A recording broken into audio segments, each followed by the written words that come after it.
All right, Assalamualaikum. Very good morning, everyone. Welcome to our fourth session on Research Masterclass Series. My name is Puan Zuraimi Zakaria. I'm the coordinator for research project, one of the courses offered, a compulsory courses, a compulsory course. Tengok pagi-pagi isap tu gagap. For Part 8 students or final semester students.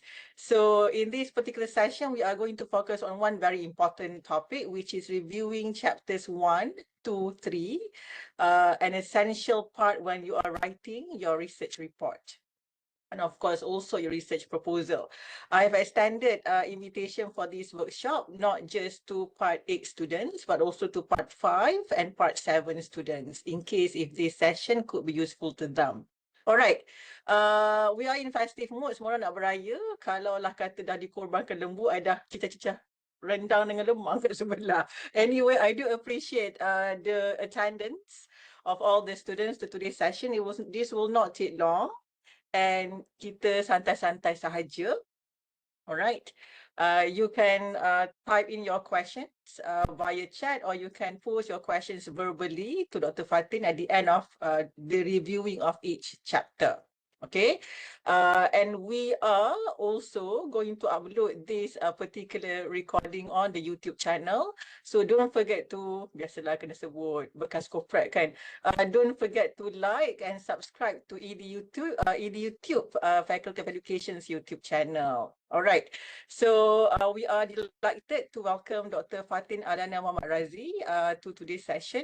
She is a senior lecturer with the Department of Educational Studies at the Faculty of Education, UiTM. That's the only introduction that I'm going to begin. And Dr. Fatin will provide you with a bit of background. Tengok pagi-pagi I dah gagap dan rapping about her academic background as well as starting the session. Okay, Dr. Fatin, the floor is yours. Thank you. All right, thank you very much, Puan Zuraimi Zakaria, my classmate and jiran sebelah bilik. Okay, so maybe I'll just give a brief introduction of myself. My full name is Fatin Aliana Mohd Radzi, and many of you know me as Madam Fatin or Dr. Fatin. And I've been teaching with the Faculty of Education for, I think it's for 17 years already. So 17 year this year. Lama tu dah. And as for my academic background, I have a bachelor's degree in TESOL, teaching English as a second language. And then my master's is in educational sociology from University Malaya. And then lastly, my PhD is in early childhood education from the Ohio State University, USA. And I'm a mother of 3, so later on throughout the session, just brave yourself if there's a little bit of gangguan here and there. You know, my kids are at home, so they will ask me maybe to just choose what to watch on TV. So there might be pauses in between, yeah. So I apologize again for that. All right. So I think without further ado, let us start our session, which is about reviewing chapters 1, 2, and 3. And I'm sure by now, all of you have already done with chapter 1, 2, and 3. Kalau tak done tu, tak tahulah kan, kita ada less than 3 weeks kan nak submit tu. Hopefully everything is in order. All right, so let's start. So let me ask you this simple question. Yeah? How are you progressing with the academic exercise? If anyone is here, you can just use the chat section and choose one of the numbers. Are you in the process of collecting data? Hopefully you've done that. Or are you now number 2? And number 2, started analyzing the data. Or number 3, refining chapters 1 to 3. Number 4, writing chapter 4. Number 5, writing chapter 5. Sorry, not chapter 1, typo. Or number 6, you have not met your supervisor at all. Or number 7, you're lost. Okay, you can choose more than one answer. Yeah. Hi, Dr. Fatin. For me, I am in number 1. Currently, just finished collecting my data, and I would like to start writing chapter 4. All right. Okay. So at least there's progress there, and all you need to do is analyzing the data and then prepare the findings. And lastly, writing chapter 5. Yeah. All right. So can check the chat section. Share boleh tak? Tengok I pun gagap kan hari Sabtu. Jangkit Puan Zuraimi lah ni. Alright, so Fatin Nur Afika 1 and 3 writing, Sabrina writing chapter 4. Shafika in the process of collecting data. Okay, refining chapter 1 and 3.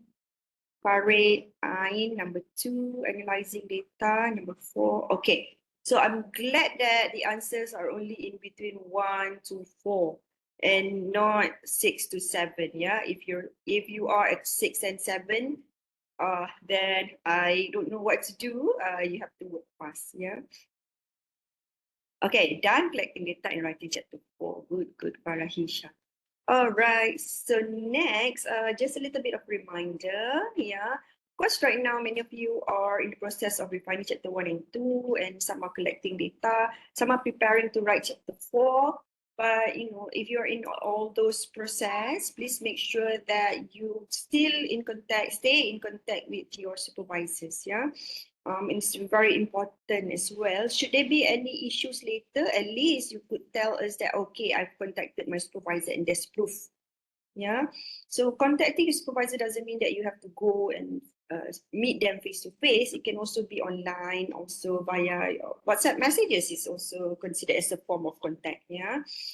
And number 2, there are cases where supervisors, you know, did not supervisors submitting the academic exercise project at the very last minute. So we don't want that. Some lecturers do not like that at all. So please don't do that. Yeah. And number 3, if you have not collected data yet, please do so quickly and always spend time to refine your writing and formatting through the week. So this is a little tips that I could share with you. So maybe choose a day just to do the formatting, you know, and look through what you have so far, so that you orang kata tak kalut lah at the end of the time when you have to submit. Yeah. And don't leave until chapters are written, then only focus on formatting. So you can do that while doing your writing. Maybe you need to take a little bit of break from writing, then what you can do is do formatting. Yeah. Of course lah, some people say, okay, buat apa I nak buat formatting, but I pergi tengok Netflix kejap macam Korea ke kan, because you want to unwind. But before doing that, maybe you want to do formatting a little bit so that, as I said, tak kalut sangat lah. Yeah. Okay, so let's look at the overview of the entire academic exercise, or they call it research project now. The overview of the entire academic exercise from chapter 1 until chapter 5. Okay, so I'll only be covering chapter 1, chapter 2, and chapter 3, while chapter 4 and 5 will be covered by Dr. Nur Tutiaini next week. Okay, and of course, before you write chapter 1, they need to be the front matter parts, the abstract, table of content, list of table, list of figures. And chapter 1, these are the components, the format that is needed in chapter 1. Yeah. So they are all together 10 items, 10 components of chapter 1. First, you need the introduction. I hope you have all this. And while I'm going through this, you can also have your research project in front of you, so that you could flip through and see which part, which section that you still have not completed. Yeah. Okay, again, chapter 1, the main title is, of course, introduction. There are 10 items. Number 1, you need to have the introduction, and then you need to have the background of study. And number 3, you need to have the statement of problem, and research objective, research questions, hypothesis. If you are doing full quantitative research, you need to have hypothesis. And significance of the study, limitations of the study, definitions of terms, and also number 10, conclusion. As for number 2, of course, a little bit of introduction, and then you start with the subtopics of from your own topics. So what are the top subtopics that you can you have here? And then this is also where you put your conceptual framework. And lastly, the conclusion.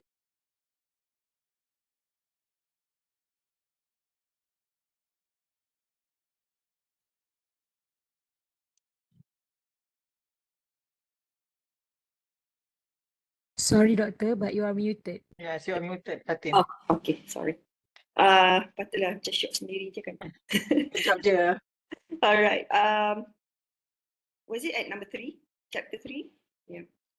Okay, so chapter 3, 8 components altogether: introduction, research design, population and sampling, instrumentation, reliability and validity, data collection, data analysis, and also I think you need to add up number 8, the ethics, yeah, ethical review, something like that.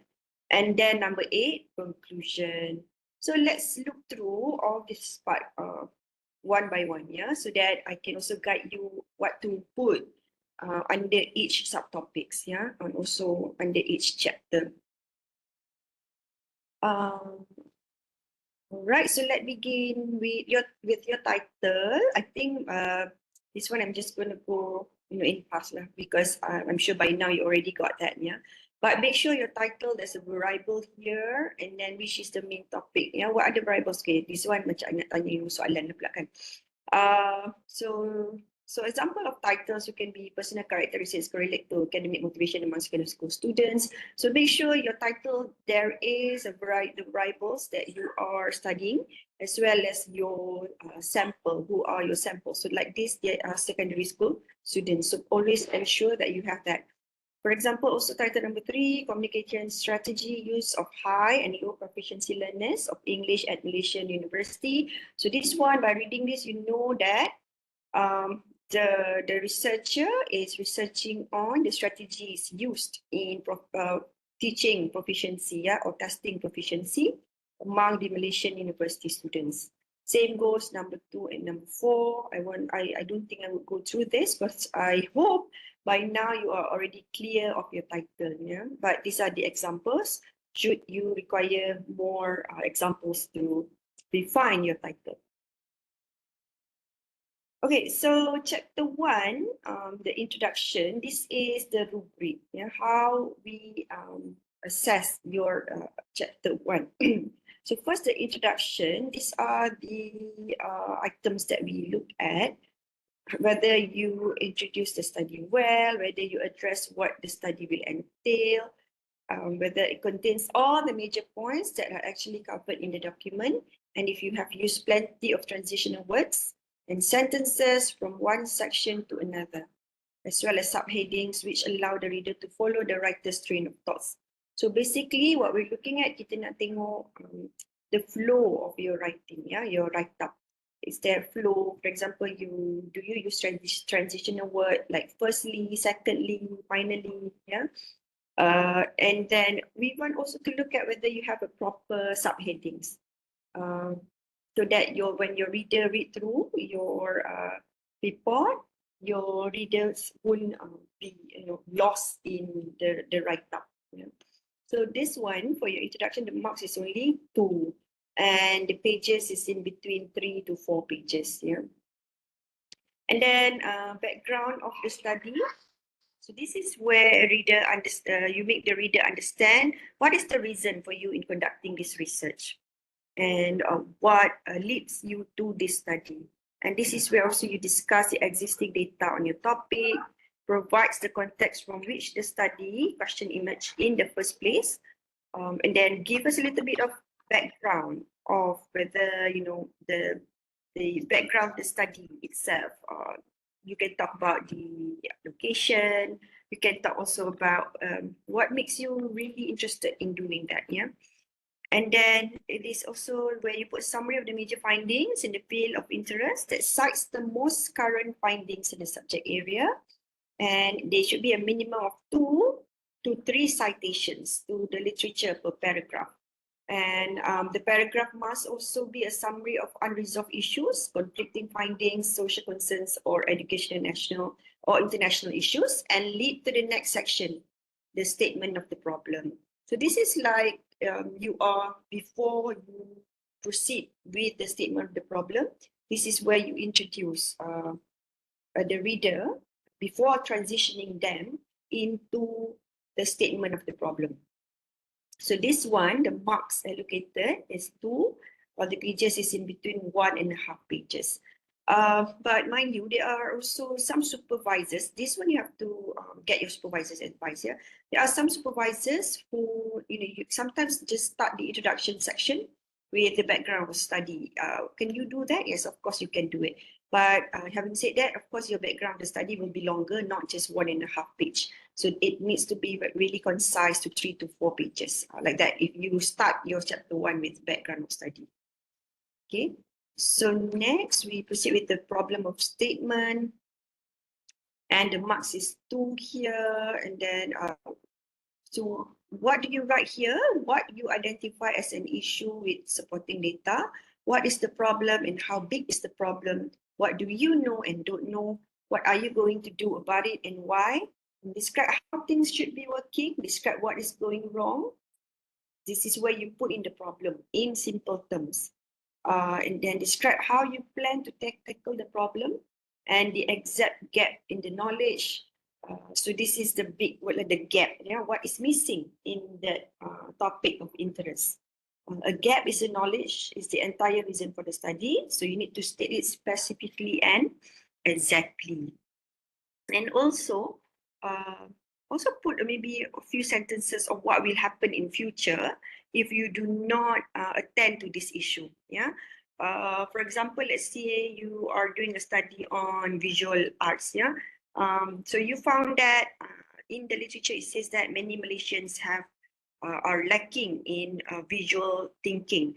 So part of it, so that is your problem, your research problem. So write a few sentences, like that says what will happen in future if Malaysians lack in visual thinking.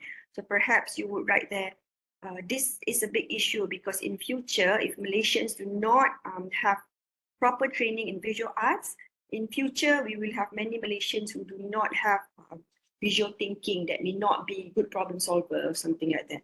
Yeah. So that is in problem statement. Yeah, the marks is 2 and the pages is in between 1.5 page, and it has to be really specific to the problem, because in the introduction part and in the background of study part, you already laid down the history, you already laid down the issue, but here the problem statement you need to only focus on the problem, the gap. Yeah, what is missing.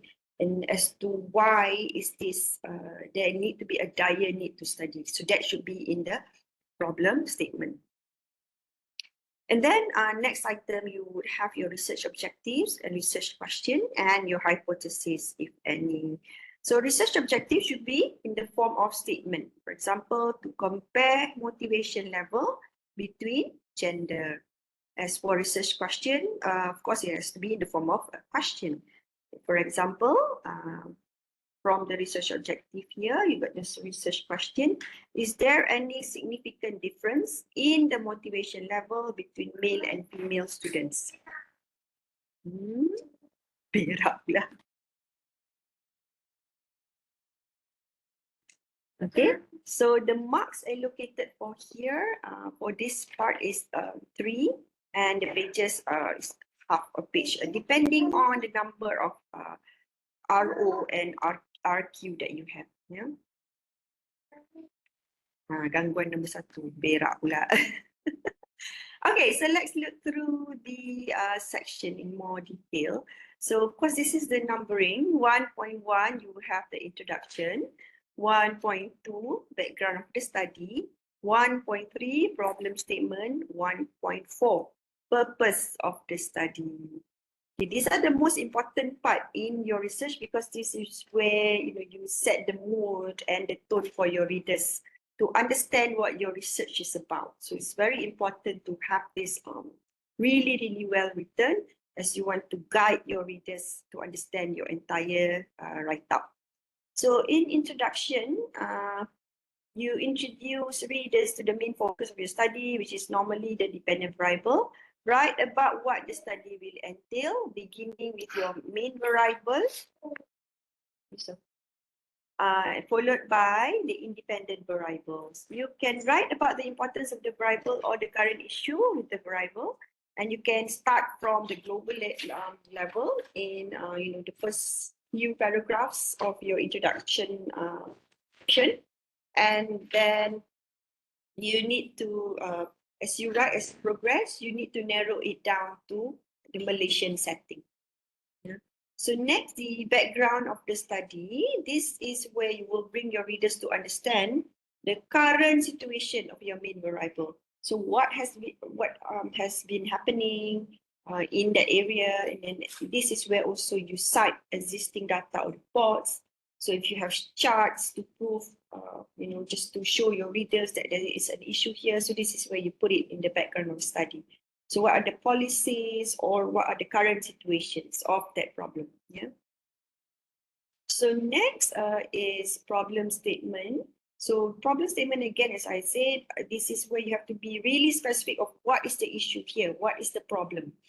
And usually, and what are the main variables and why do you see a need to investigate this issue?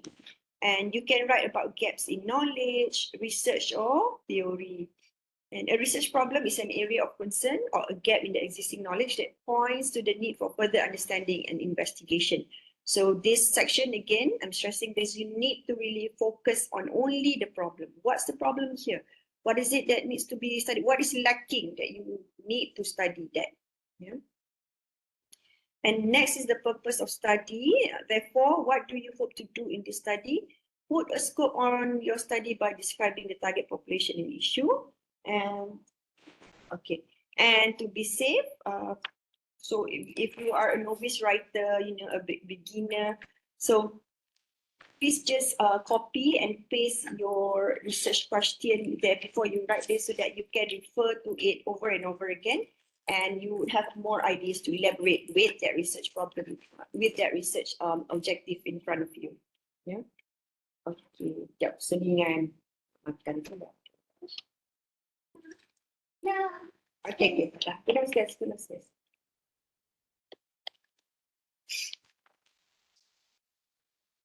Okay. Sauce. Okay. My mami macam tu lah. Jangan tumpahkan kakak. Sorry ya, selingan. Boleh kakak? Okay. Supaya tak jerit kan, nasi dah tutup ke belum? Alright. So, next, as I said, if you can look through this, is this a pyramid? Apa nama segitiga tu? Triangle, okay? You can look at this triangle over here. So at the top, of course, you have the bigger one before you narrow it down to, of course, the more specific part. So introduction, the bigger section, hence it's that bigger part of the triangle. And then you have background study. You narrow it down smaller to the smallest part, which is the purpose of study. Yeah. And that's the introduction. And for background of study, you can next, after you're done with the introduction, then what you can do is you bring your readers to understand the current situation of your main variables. And you write about what is happening and cite existing data, reports, policy, and institution. So this is where you put it. I'm just repeating what I said before so that you can see it in more detail. And again, compare global and local issues. Start with the global issues first, and then before you proceed with the local issues. And research problem, of course, the gap here, write the gap in terms of, the gap can be in terms of knowledge, in terms of research, or in terms of theory, or in terms of, what is currently happening in the country, what is lacking, for example. And purpose of the study is that you need to put a scope on your study by describing the target population and the issue. So to be safe, just what I said is now, perhaps you will want to paste your research question so that you can look at your research question over and over again while you elaborate. Okay. So next part, 1.5, subtopic 1.5, research objectives, and subtopic 1.6, research question. And hypothesis if you have any. Okay, and example 1, you have to make sure that if you are doing a qualitative study, So make sure your RO also is in the qualitative verb, but you use the verbs that caters for qualitative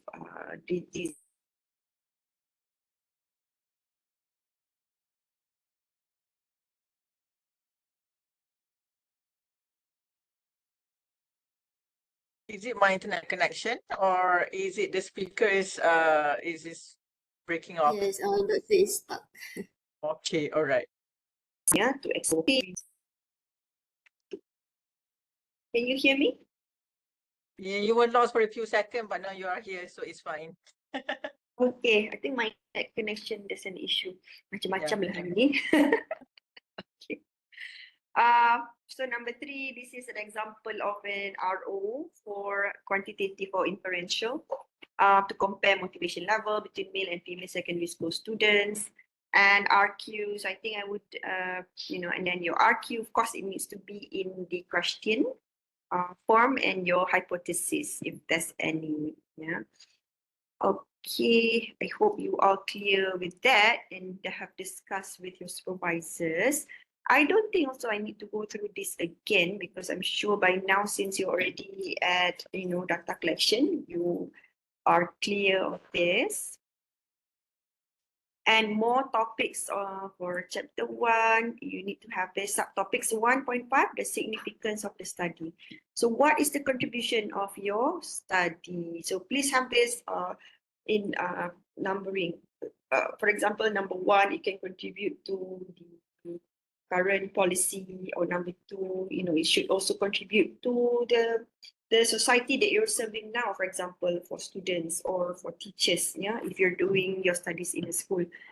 So this one, the marks is 2, and then it is in between, I think, depends, maybe half a page like that, yeah. 3, this is not 3 to 4 pages, itu macam 3/4 page macam tu. Okay, and then the limitations, how your study restricted and cannot be better conducted due to. So limitations can be in terms of the methodology, or in terms of the sample size or sampling technique, or in terms of the location of your research, and in terms of the researcher themselves. Yeah, that could be the limitation. Limitation could be, for example, like last time, we cannot interview people because of COVID. So those are the example of limitations. And maybe your limitation now, perhaps you could say because you are teaching from 5 students, therefore you cannot spend too much time asking them too many questions or something like that. Yeah, that could also be limitation. So the marks here is 2 marks, and it's in between again 3/4 lah. Yeah. Then next section subtopic 1.9, operational definitions, or sometimes people write there statement. Apa kami orang panggil tu? Definition of terms. Yeah. Okay. Yeah, so can also be called definition of terms. So for every term, there needs to be a general definition where you cite who said that. And then the second part should be what is the definition as according to your research. For example, let's say you want to define the word student. Yeah, so first you of course get the general definition. You need to have a citation for that. Then later on, you also need to have a specific definition. What does student means in your study? So the marks here is 1, and again the pages depends on the number of definition of the number of terms that you have to define. Yeah.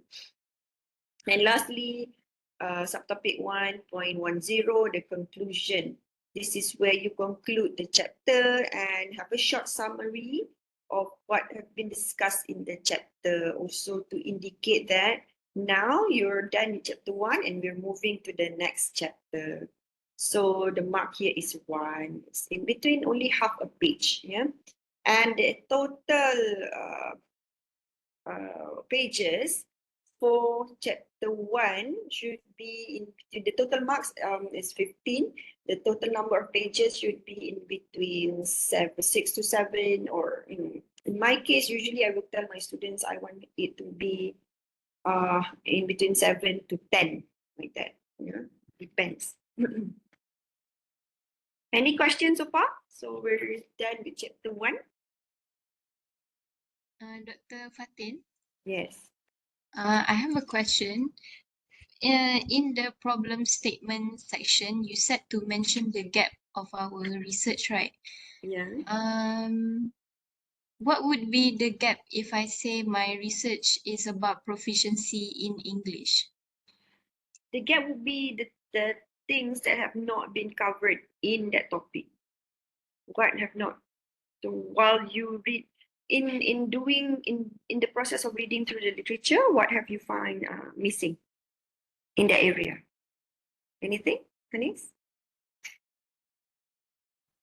I think with most research that I've read before, there's a limit number of research with urban and rural school in Malaysia. Okay, so that's your gap. So meaning, as you read through the literature on proficiency, so you found that there's a limited research on that set topic being done in the rural area. Is that so? Oh yes, okay, it's clear now. Yeah, Thank you, so Doctor. that's the gap. Okay. And can I also add, Dr. Fatin, and also Anis into the discussion, whatever gap that you want to present in your writing for chapter 1, it also must be related to your research area. I mean, like, what exactly, tiba kan, tengoklah menyebut, what exactly is the research scope, Hanis? Who are your sample? Form 4 and Form 5 students, high school students. High school students in rural or urban areas? Both rural and urban. I see. So that particular gap is valid to be presented lah. I mean, like, even there is a gap, even though there is plenty number of studies, I'm sure like there's a lot of other areas within Malaysia that are not covered, kan, in terms of measuring proficiency, and also between different segment of society, in rural and urban, between indigenous, subgroup dan sebagainya. So that should also be highlighted lah. It's just that because I think most of my students, including, they underlook the importance of literature review. Literature review is the first thing that you do before you write anything, and it's the final chapter that you write before you submit anything. So, your wealth of reviewing the literature should help you to identify gap better. So kena baca banyak to get like a very concise idea of what exactly is the issues and the problems. Then only you can like convincingly write your problem statement. Okay, tengok dah nampak tak siapa speaker, siapa host sekarang ni, tak tahu dah. Okay, Dr. Fatin, saya ada soalan sebelum student lain tanya. My own students or my own supervisors, when they write significance of the problem statement, background of the study, they tend to mix everything up. At the end of the day, when we supervisors read through all these 3 different sections in introduction, they look the same. Yeah. Kan, I mean, like, that's common. And for problem statement, because the students may not understand what is gap, so they tend to beat around the bush. Yeah. Like, at the end of the day, they will like lingering around, tapi does not hit the jackpot macam, ui, tak sampai argument macam tu lah. So boleh tak, for example, Dr. Fatin, I mean, like, share a few tips on how to write problem statement, for example.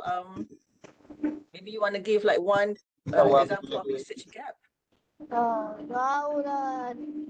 Okay, I need to look at who's talking. Right, yeah, muted. Okay, so coming back to the question, how do you write the research problem? So I think first and foremost, of course, when you are writing, you need to bear in mind that, okay, this is where I have to be really specific about the problem. So instead of beating around the bush, just talking on and on like what you have written in chapter 1, introduction as well as the background of the study. So this is where you precisely terus masuk kepada problemnya apa, kan? If I want to share, nak kena carilah pula Puan Zuraimi. Sekejap ya. Verbally je lah kot, nak cari je no kot, Dr. Fatin. If you have any, I mean, like, examples flying through your mind right now, for example, of a research gap. Itulah yang my contoh that I bagi tadi tu lah kan. because before this I conducted a study on my study is about training teachers, what do you call that, early childhood teachers in doing visual arts. Yeah. So why do I decided to engage in doing visual arts with the Malaysian teachers? Because from the literature that I read, I found that many teachers are not prepared to do visual arts with even early childhood student in early childhood field. So many teachers are not well equipped of the correct technique of teaching the children visual arts, yeah, and they're also always really scared of engaging in visual arts because they say that, okay, I'm not good in arts, I'm not good in even coloring or painting. And I want to advocate that it doesn't mean that if you want to do visual arts with these children, you need to be an artist or something. As long as you know a few techniques and things to do, experiment with colors, or drawing, then anyone can do visual arts. It's just a way of exploring creativity, that. So when I found it out, I decided to do research with the early childhood teachers. So in writing the problem statement, because in introduction I already wrote about the history of Malaysian education and the history of visual arts, whether it's being taught to teachers in school or not. And then for the background of study, I provided them a background, a layout of when is it that the teachers are exposed to visual arts and why is it that many teachers are scared of doing visual arts. And then when I move on to my problem statement, so this is where I specify the problem itself by stating that part of the reason of choosing this topic is because Malaysian teachers lack the ability to practice visual arts with students, so and so. That is I terus specify lah I punya problem. So bila kita baca problem statement tu, usually the readers would really want to already read, okay, identify the problem there. Dah tahu dah problemnya apa dekat situ, ya. Bukan itu masa you dah buat problem statement tu, bukanlah masanya untuk you tulis lagi the background, terus you kena specifykan what is the problem. Okay, does that answer your question? Yes, yes, Dr. Fatin. Okay, do we have other questions from the audience? Maybe a bit of sharing the challenge that you have in writing concisely, for example. Ada tak? Senyap aja kan. I mean like personally to me significance ada orang angkat tangan. Okay, it's better for me to keep quiet. Silakan Dayang. Assalamualaikum, Doctor. Can you hear me? Yes. Okay.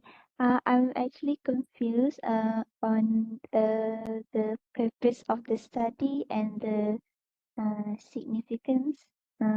Like to me, it feels like the content of for the purpose of the study and the significance is like the same. So how do I what should I write to like? I feel like it's the same. I would just like copy paste the significance of the study and the purpose of the study. So what's the difference between those two? Thank you. Okay, significance is when you write about the importance of the study.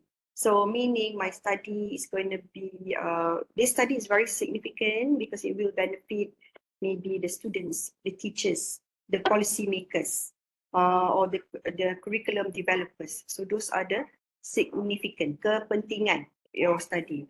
Whereas the purpose is, why do you conduct the study in the first place? So perhaps like the example that I gave just now. So the purpose of my study is so that I could advocate to the teachers in the early childhood teachers in Malaysia that visual art is very important. So that would be the purpose. And then the other person who asked us now about proficiency. Yeah. So the purpose is to find out maybe the level of proficiencies between students in the rural area or the urban area. So how about you? What is your topic? Can I know your topic, Dayang? My topic is hang on. Let me get my topic. Okay, my topic is the difference in quality of students' work for paper-based submission and web-based submission. Mm-hmm. Sorry, I didn't get that topic. Tak dengar. The difference in Mm. quality of students' work for paper-based submission and web-based submission. Oh, Oh, paper-based submission and web-based submission. So what do you think is the purpose of your study? So the purpose is to find out whether students the quality of the students' work Hmm? are different when they submit it paper-based or when they submit it web-based. Like, is there a difference? Like, are their quality of the work better when they submit it paper-based, or there's no difference, something like that. Okay, so that's the purpose. So who will this study benefit? The it should benefit the students and the students mostly, I think. Mm-hmm. Like, because it affects the quality of the work. So if it does affect, so their marks would be higher, something like that. So I think it's more towards the students. Mm-hmm. How about the people who's doing the assessment? The assessor, will that also benefit the assessor? In a way, I think so. I think it also affects the assessors as well, because maybe in terms of when they're assessing the paper based and web based, maybe. Mm-hmm. I think actually, yeah. So that's the significance. uh, Mm-hmm. so the significance is the benefits it brings to the students and the assessors. Yeah. Also, I think it will also benefit the, perhaps, in my opinion, the policymaker as well, or the curriculum developer, because now through your study, they will have a clearer picture of which assessment is better, which type of paper submission, or what was the other submission, so which one is more effective. Yeah. Yeah, all right. Okay, thank you, Doctor. all right. So I think we have entertained sufficient questions for chapter 1. Don't you think, Dr. Fatin? And I guess if the audience is having confusion, it's okay. It's part of the learning process. Because when I prepared my first research, being a novice researcher, I was number 7. I was clueless all the time. So that cluelessness can only be rectified through well-informed knowledge. So I guess it's good that Dr. Fatin will be providing us with a copy of her slides. And the slide is very comprehensive in terms of detailing the difference between purpose of the study, significance dan sebagainya lah.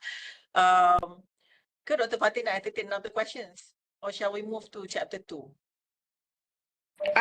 Any other question before we move to chapter 2? Ada. Sometimes the questions comes quite later. Of course, we can always ask question for chapter 1 once we reach the end of the session for Q&A. All right, Dr. Fatin, literature review. Okay. Okay. Thank you. Yeah. All right. So let's proceed with chapter 2. What was I wanted to say just now?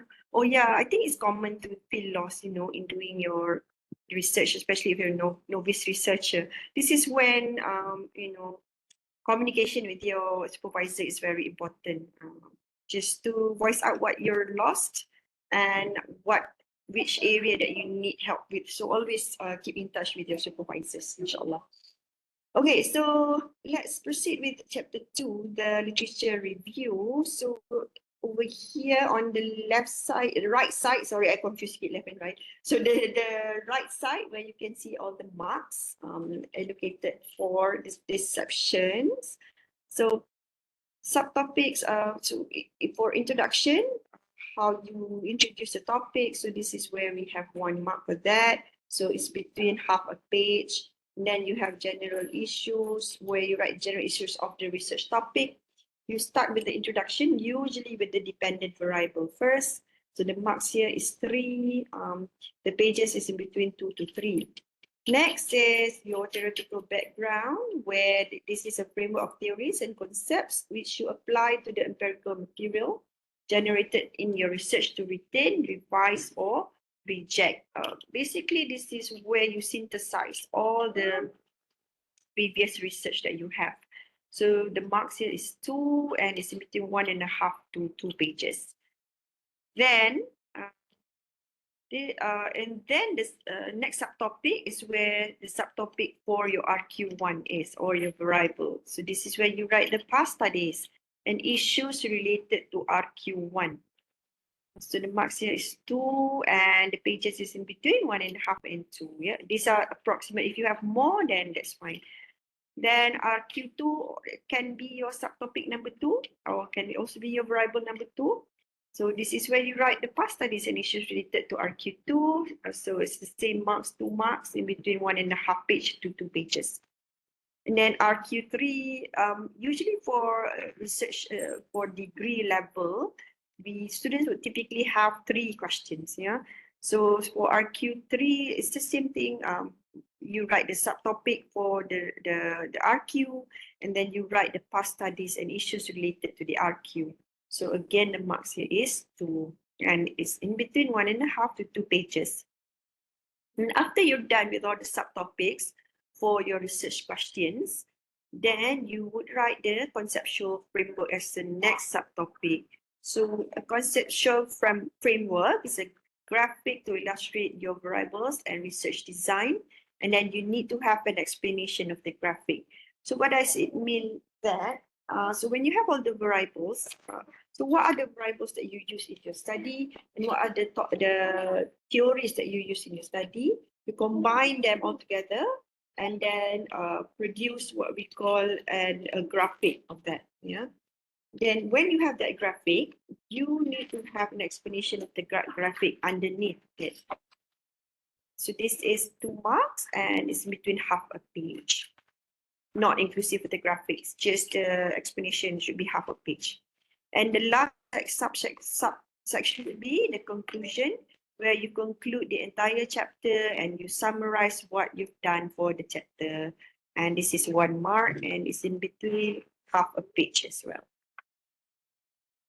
So what is a literature review? It's a survey of scholarly sources that provides an overview of a particular topic. So let's say your topic of interest is proficiency. So you need to find all the research that has been conducted on that topic in the time frame of 10 years. Yeah. So it cannot be more than that because it will be absolute already. It has to be in the time frame of 10 years from today. Yeah.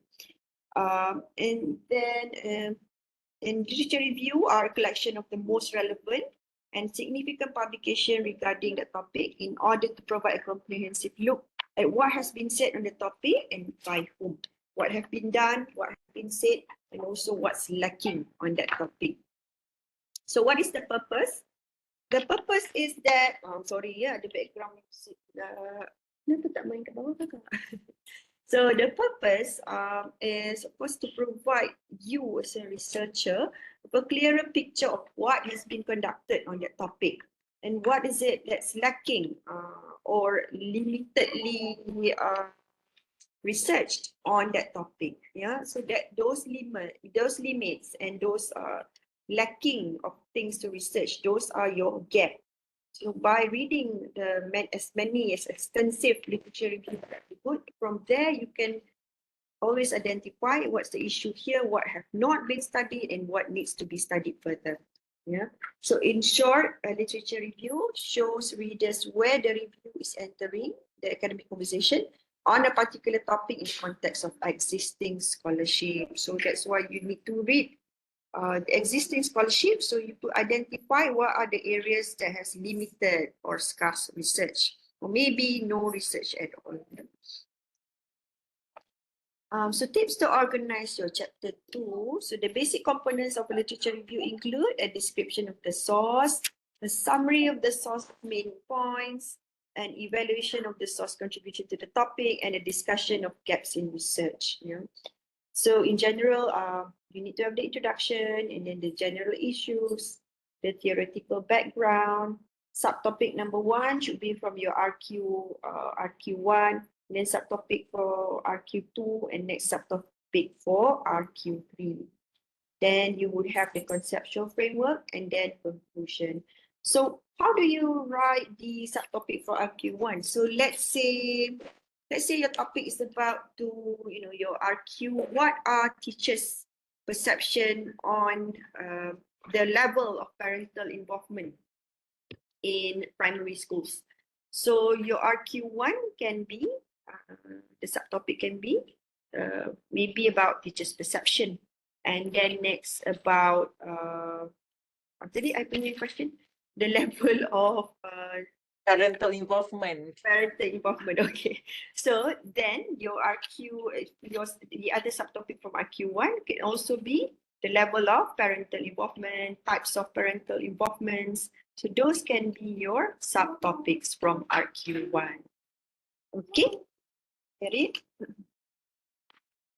Okay. So my way of doing literature review is I will always look at my RQ1 and then from there figure out what are the subtopics that I can have. And then from there, then locate all the sources that I can get based on the subtopics that I have draft before even finding the subtopics, before even finding the literature, to insert in that subtopics. So always, when figuring out what are the subtopics for your literature review, always refer and look at your research question. If possible, have that question in front of you, and so that from there you can have ideas of what subtopics to have, and then read that subtopics, then proceed with synthesizing the research that you have read to answer those subtopics that you have from that particular RQ. Okay.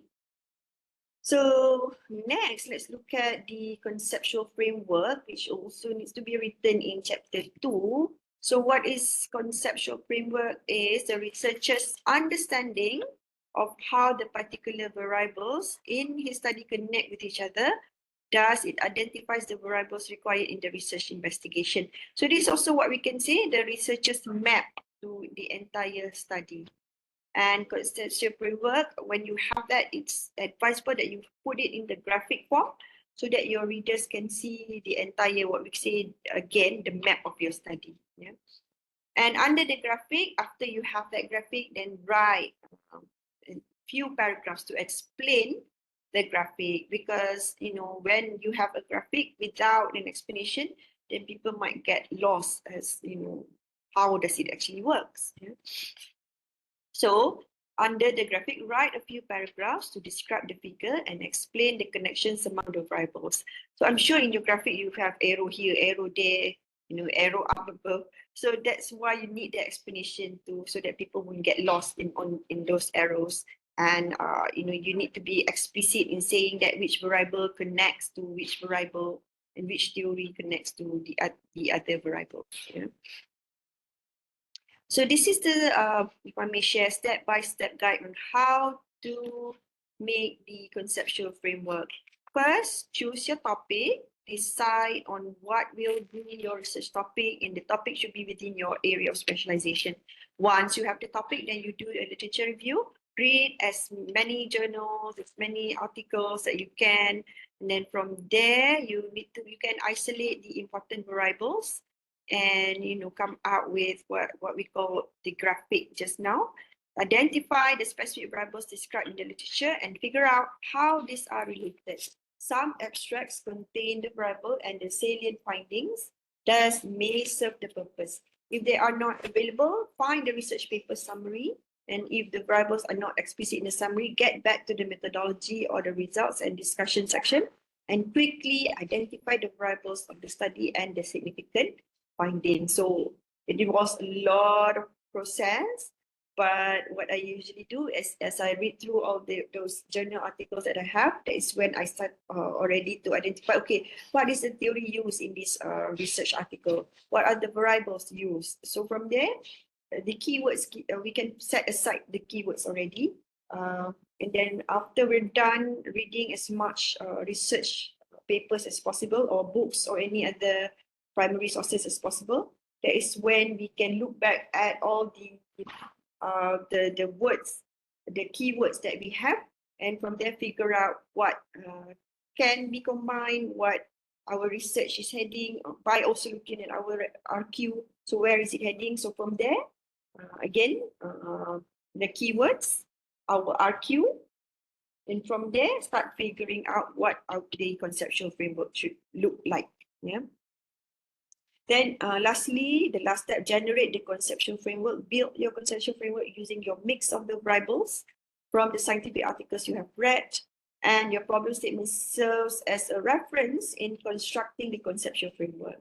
In effect, your study will attempt to answer a question that the other researchers may have not explained or have limited explanation, and your research should address any knowledge gap that you have. So these are some of the examples of conceptual framework. These are among the simplest These are among the simplest conceptual framework that you can have. Yeah, so it involves the independent variable and then the dependent variable. Now, customer satisfaction depends on the taste of the food, the speed of service, and the staff and the staff performance. Yeah, so if you can see on the left side is the independent variable. The customer satisfaction is the dependent variable. Okay.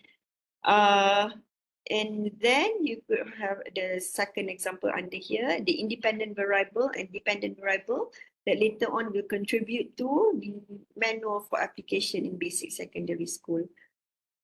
Okay. And the next example is about kecil sangat I tak nampak. Depression, yeah. So depression is the dependent variable. So depression depends on stress, sleep disorder, and then trouble adolescence. So these are all the independent variable. How the independent variable will affect the dependent variable. So this is among the simplest conceptual frameworks that you can do. And then same here, the last example. How independent variable and intelligent quotient will affect one's academic performance. So look at the arrow, how it intertwined actually, because this can also contribute to what called academic performance, the dependent variable. Okay, kat sana. Alright, so that's it for chapter 2. Any question? Is there any question from the members of audience? Ada. Well, Dr. Fatin is entertaining one of the kids. Biasalah drama lah hidup mak-mak kan. Allah tak tahu dia pergi ambil apa dalam peti ais tu, tak apalah, whatever. Alright, Dr. Fatin, does conceptual framework must always involve the presentations of dependent and independent variables? Can it also include other things, for example? Yeah, if you are doing qualitative research, sometimes you don't have that dependent and independent variables.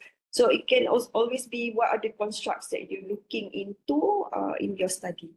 So it doesn't really have to be constricted to having, okay, I tak ada independent variable ni macam mana, no.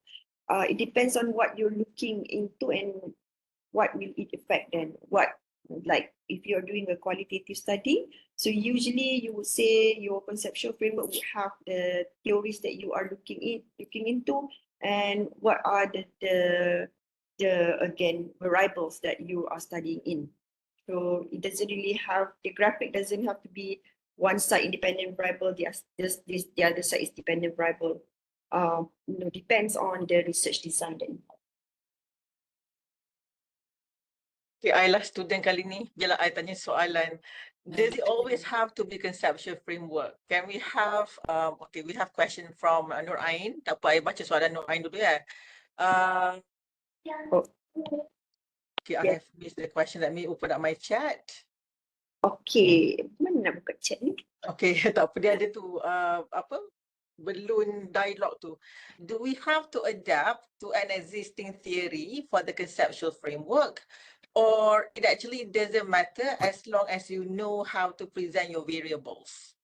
Yeah, I would say yes. You need to somehow or other connect that to the existing theory, because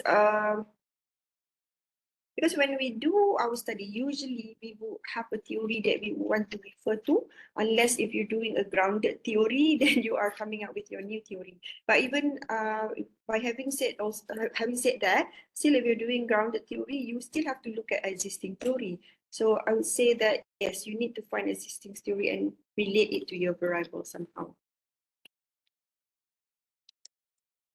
All right. Hopefully it Doctor? answers your question. Okay. Teruskan. I have a question. Yes, So, Fatin. yeah, I did my consultation with my supervisor, Mhm. and she told me that for qualitative and quantitative, the conceptual framework will be different. Right. Since I'm doing a case study actually, So it's a qualitative, yeah. qualitative. So, my title is Teachers, Challenges and Perception in Teaching Writing. And I also incorporate the use of three approaches in teaching writing. Mm-hmm. Okay, so I was wondering, like, how can I do the conceptual framework, the diagram? If I did it like the approaches, Yeah, approaches. like what the arrow, and then what happened in the approaches, like for example,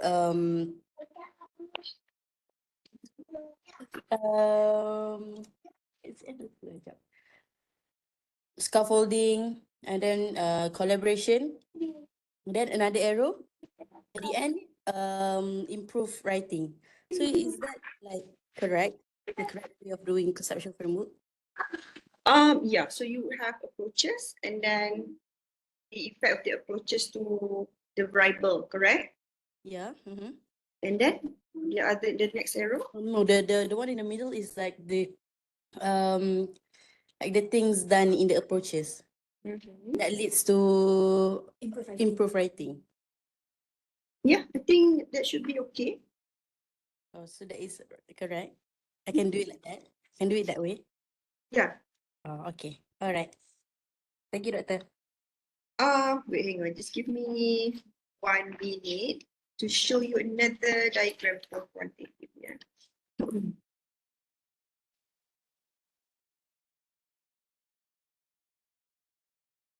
Let me mute this a bit.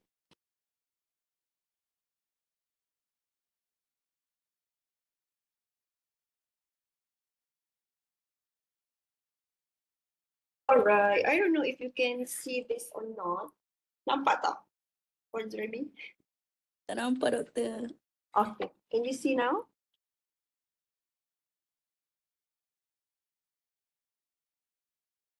Okay, perhaps it's hard to see. So one example of conceptual framework that I have for qualitative study. So this student is doing about multi-dimensional challenges in educating refugees and also their coping mechanisms. Yeah. So this person's conceptual framework starts with first the multi-dimensional challenges. She would list down all the challenges like home, school, and society. Then there's an arrow pointing downwards that says the coping strategies, yeah, whether it's positive adaptations or negative adaptations. And then from that coping strategies, it's further divided into the social competence, emotional competence, and then spiritual competence. So that is how basically you write conceptual framework in a qualitative study. So yeah, so you do not have to divide them into independent and dependent variable if you're not doing quantitative study. Okay, get it? Yeah, I get it now, doctor. Thank you so much. Okay. Can you show again? Yes, Yeah. Hazira. Can you show again? I want to capture. Okay. How do I make this? Nampak tak? Can you see? I can sing you and make you bigger on stage, tapi I guess that can be done by individual participants. Nampaklah kot, nampaklah anak panah, tapi the exact variables itu agak kurang jelas. So macam mana? Tak apa, Later, maybe, I mean like, let's make a picture. is that work discrete? Maybe you can take a screenshot and can share with the students later via the WhatsApp group. Yeah, okay. That will be so helpful, Doctor. Thank you. I think with students themselves, when you do your research and when you have come to generating your findings, and you'll be able to see the relationships better after you have looked at your findings and map it to your research questions, and then you get clearer idea of how do the different variables that you have interconnected with each other, kan? Tapi qualitative study is rich in a sense that only you know whether the framework that you are presenting is actually accurate ataupun tidak, Yeah. as opposed to quantitative. Yeah, because quantitative is clearer because you have that dependent and independent, so you know how to relate them. But for qualitative, it's you yourself have to decide which one is which. Yeah. And for Jeremy, I've actually shared the picture in your WhatsApp group if you want to share with the students. All right, on it.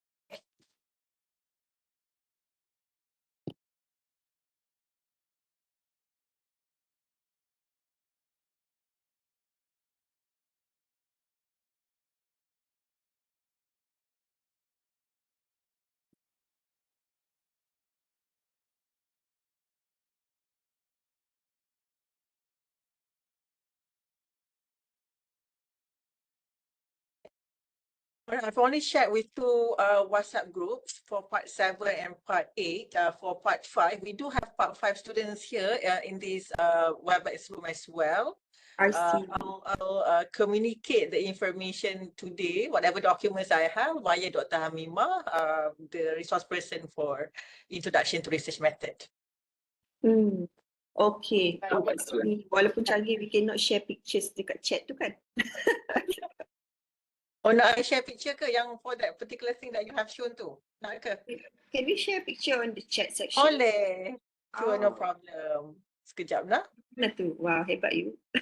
Tak ada mana. Then you need to stop presenting so that I can share my screens.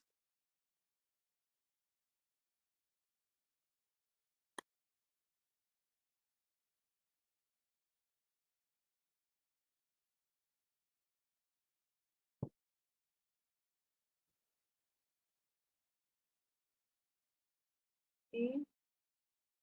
It just take a while. Is it visible to everyone? Yes. Yes, Including Dr. Fatin's finger. Okay. Right. Teruskan Fatin. Would you like to explain? Okay, all right. So you can actually zoom your own screen, right? So, wow, boleh zoom tau masa you share pun. Okay. All right, so this is an example of a conceptual framework of the study in a qualitative design research. Yeah. So tajuk dia ni, so this is actually a lady from Myanmar. So her title is Multi-Dimensional Challenges upon Myanmar refugee adolescents and their educational coping mechanisms. So from here, we know from her title, we know that she's looking into the challenges, but multidimensional, meaning in many parts, many areas. And her sample will be their refugee adolescents and also their coping mechanisms. So you can see she started doing designing a conceptual framework by first having the multi-dimensional challenges. And then she listed what are the challenges, the home-based challenge, school challenge, and society challenge. And then another arrow down there that signifies that these challenges will somehow rather affect the positive adaptation. So therefore, there are 3 positive adaptations: educational adaptation, emotional adaptation, and lastly, social adaptation. We later on, these challenges, these adaptations will then contribute to the lastingly educational coping mechanisms. And this will affect the coping mechanisms as well. So she looks into 4 dimensions of the coping mechanisms in terms of the cognitive, emotional, social, as well as spiritual. Okay, get it? Is this a master's or PhD work, Dr. Fatin? PhD.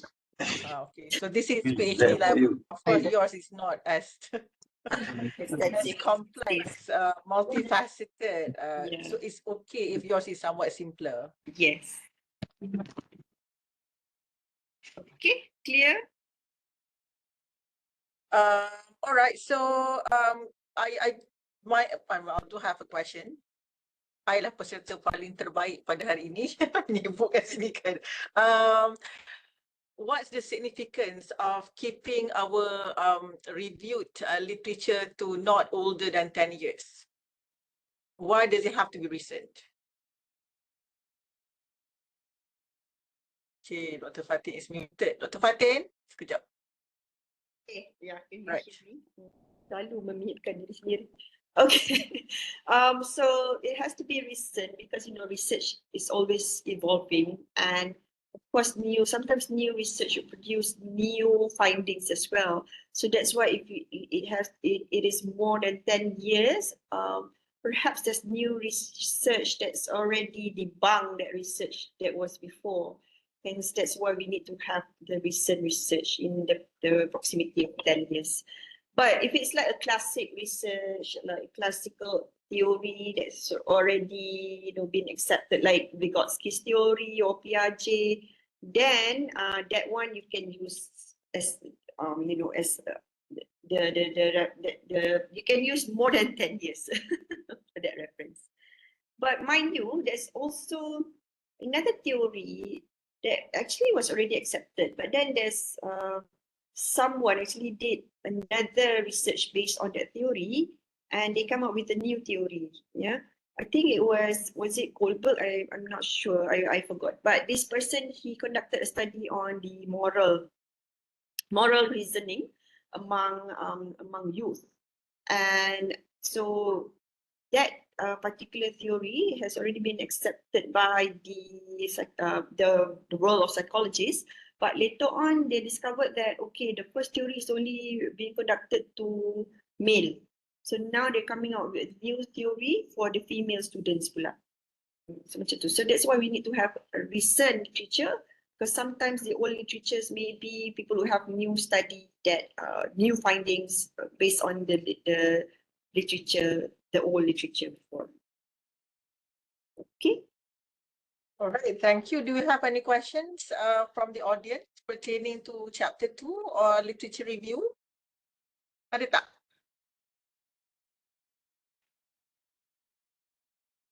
Kalau thumbs up tu tak ada lah tu. Acah-acah thumbs up. Anyway, thank you so much, Shafika.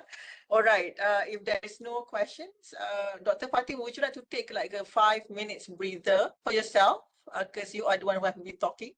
Or would you like to resume to chapter 3 right away? I think we can resume if that's okay with everyone. That's okay. That's fine by me. Everyone okay kan? Everyone is at the comfort of their own home, so they should be fine. Okay, so off we go to chapter 3. So I don't have that many slides anymore. So brave yourself while we go through this. Ya, mesti sibuk nak pergi potong daun nak masak rendang. Pergi melontar. Tak apa, tengah cari lembu esok. Okay. Okay, next is chapter 3, methodology. So this is another important chapter. I mean, in research, chapter 1 until 5, those all are important. But then this is also another important chapter, one of the most important chapters as well, because this is where we know whether your study is being correctly, the data in your study being correctly obtained or not, yeah, and whether your research design is correct. Because if your research design is wrong, then most definitely all the data that you collected will also be wrong, yeah. So in this chapter, what do you need to write? These are the things. The first is research design, and then the population and sampling, the instrumentation and data collection procedures, and of course now you have the ethics. Yeah, so you need to have a section on that as well.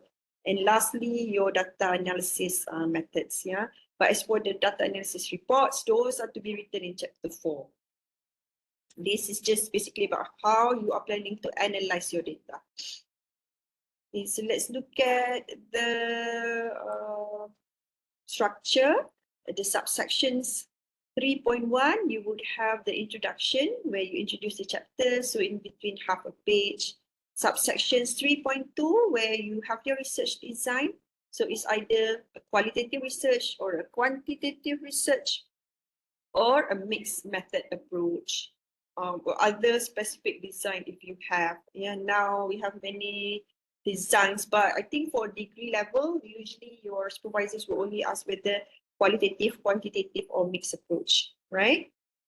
And then 3.3, research population and sample. Who are your target population, and who are your specific sampling procedure, or your respondents? If you're doing qualitative research, you say your respondents. And then the rationale for selecting the participants or respondents and the appropriate number. Why is the number that you chose is the appropriate number? So this is where you put that. Yeah.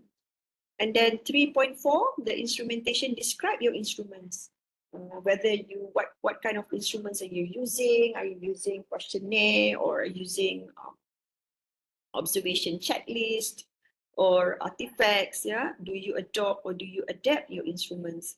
If adopt, meaning let's say you have a questionnaire, you ambil sebiji, itu adalah adopt. Adapt, you cari questionnaire, existing questionnaires, tu apa pula tu? You cari existing questionnaire, and then you take few items from there, and maybe or you omit some items that you feel is not suitable. That is adapt. Yeah. So if you adapt or if you adopt, do you think you need to have a pilot study? The answer is yes, you need to have a pilot study, unless if the one that you adopt has already been tested in Malaysia, then you don't need a pilot study. Or you can design your own instruments. When you design your instruments, hence this is where the pilot study is very, very much important. And you can also you also need to tell us about the development of the instrument. What are the steps that has been taken? For example, if you adopt or adapt a study, you can say, that you can tell the process. How do you manage to find that instrument, and what are the items that you've taken out? What are the process in deciding what item to take out, so and so forth. Or if you design your own instrument, so you can start by your first step is, reading previous literatures. And then number 2, synthesizing all the literatures. Number 3, shortlisting all the, drafting the questions. Number 4, shortlisting the questions for your instrument. And then you can have a pilot study, so and so forth. So those are the research process, the exact steps taken. Then you need to have a section on validity and reliability. What are the alpha chromback value, and how you decide the reliability and validity of that instrument. And of course, decide the pilot study. Usually this will come before the validity and reliability. So the pages is in between 1 to 3 pages. Next, 3.5 is data collection. This is a detailed description of the exact steps taken to contact participants, obtain cooperation, and administer the instrument. So that data collection procedure, we call it. Yeah. So you have to describe from A to Z the process in data collection. So the pages is in between 1 to 3 pages. Okay, sekejap.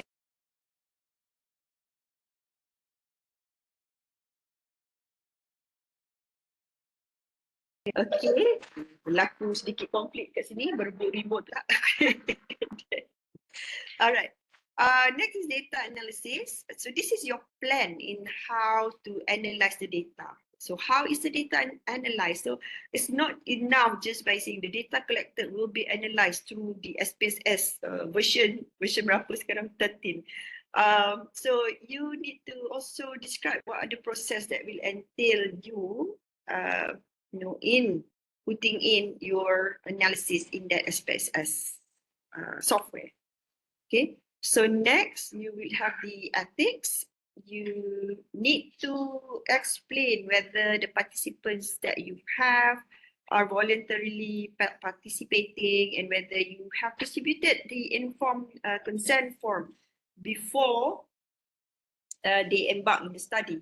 And confidentiality, you need to say that, you know, if you are doing an interview, so you need to describe that all let's say all transcription from this interview are kept safe in a locked drawer or something like that.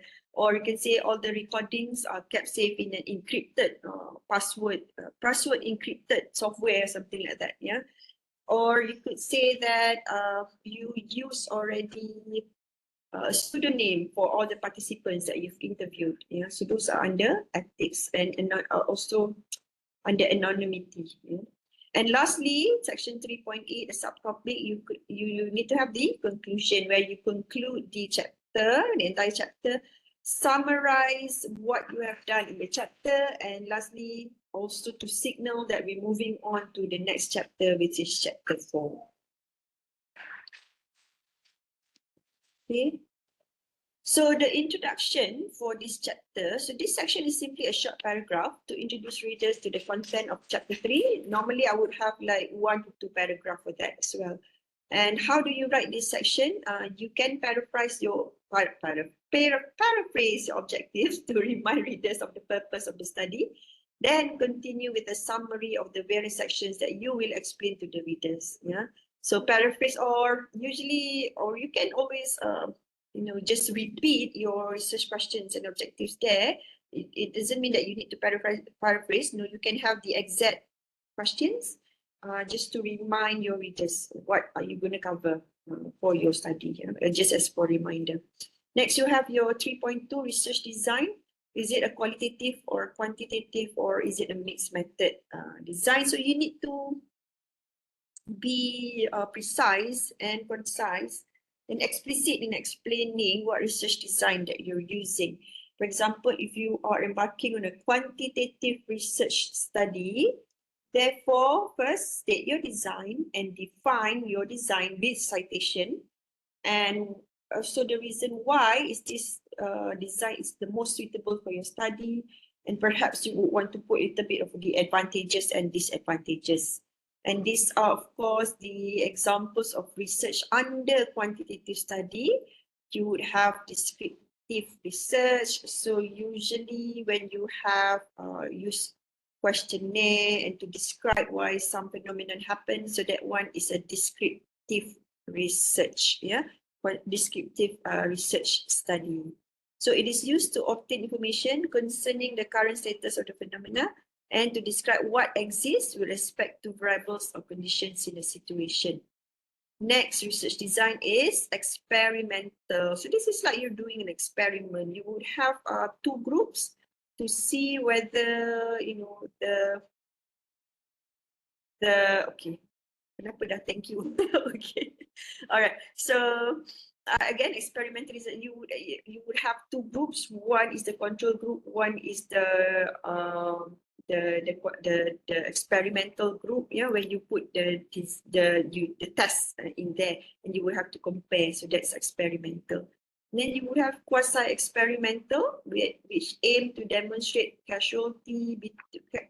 causality between an intervention and an outcome, which do not randomly assign participant to treatment or control group for comparison. You need to use the existing group.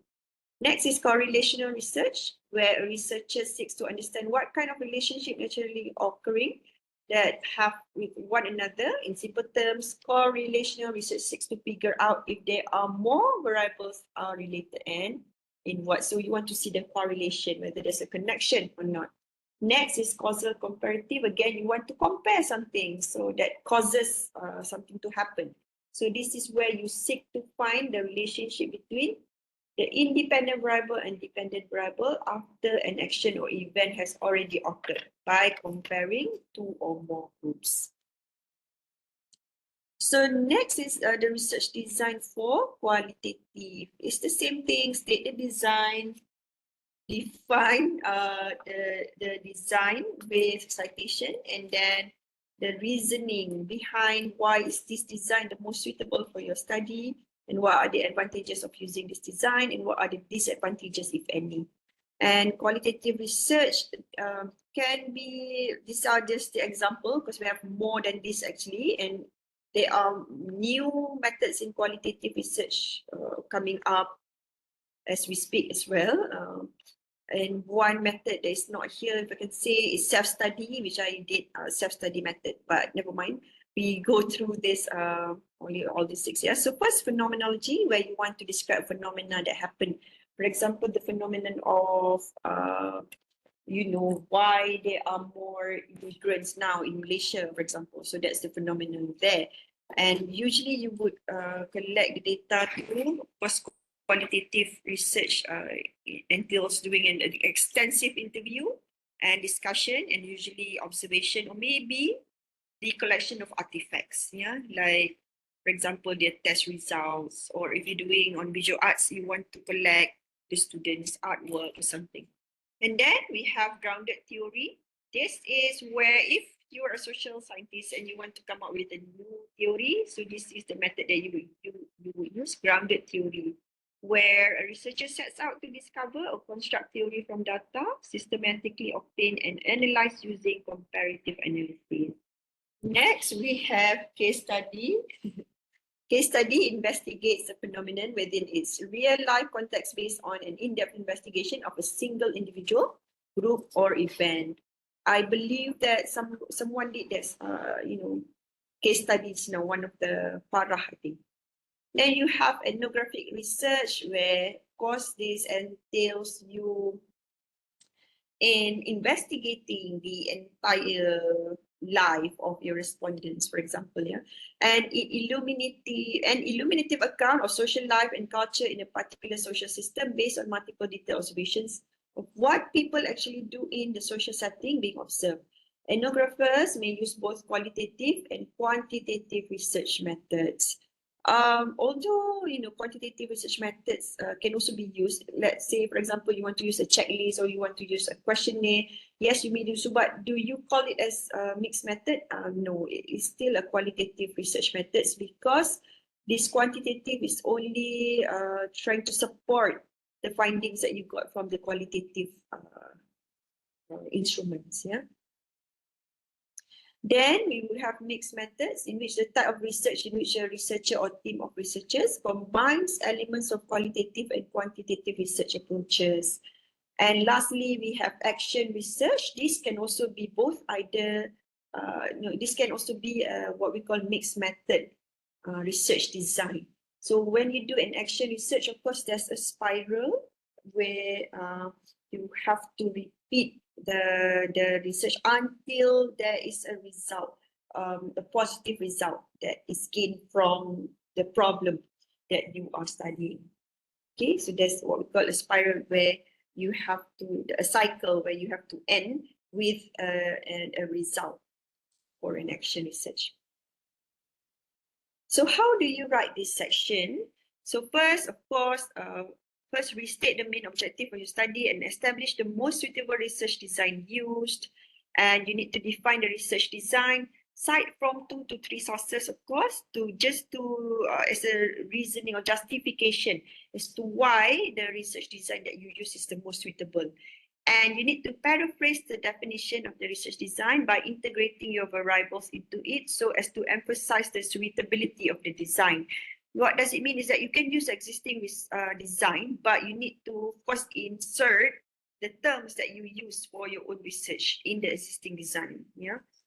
And next is identify, when you explain why this design is the most suitable, you need also to tell your reader what are the strengths and what are the weaknesses of the design. So usually it's in between 1 to 2 pages. Next is population and sample. So the research population is a research population is generally a large collection of individuals or objects that is the main focus of the scientific inquiry.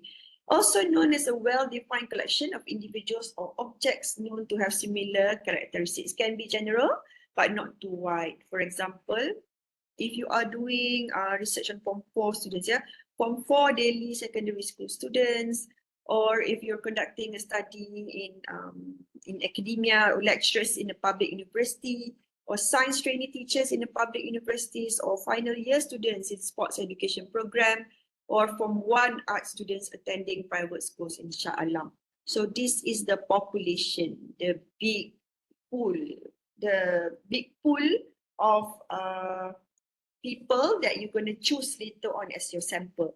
So that is the what we call population. And from that population, we can next choose our sample. Yeah. So how do we choose research sample or research participants or research respondents? For a quantitative research, you can use the Radzi and Morgan table. So depends on the number of population. Let's say your population is only 10, therefore your sample is 10 and it needs to be all. Yeah? But if your population is 75,000, then your sample can be between 382 sample. So that's for quantitative. As for qualitative research, usually the sampling that we use is either a purposeful sampling or a convenient sampling. So the number of respondents can be as little as 1, depending on the research design methodology for qualitative study that you use. For example, if you're embarking on an ethnographic study, then yes, your participant can be as little as 1. Yeah. And it says here, qualitative study and analysis typically require a smaller sample size than quantitative analysis. So quantitative sample size should be large enough to obtain enough data to sufficiently describe the phenomenon of interest and address the research questions. For example, just now when the example I gave was if you're doing an ethnographic study, then your sample can be as little as 1. But let's say if your title is the multi-dimensional challenges of Myanmar refugee. So if you could find as many as respondents that you could, then it's good enough. Or you can have all the people in that refugee center as your respondents, the entire. Or sometimes if you are doing it in a place where you cannot find your sampling, you can use what we call snowball sampling, meaning one respondent will refer to the other respondents. So it can be in between, 5 people. To me, if it's a qualitative study, more than 15 is actually too much, because you would have a big volume of data to analyze later. Next is population and sample. So how to write this section?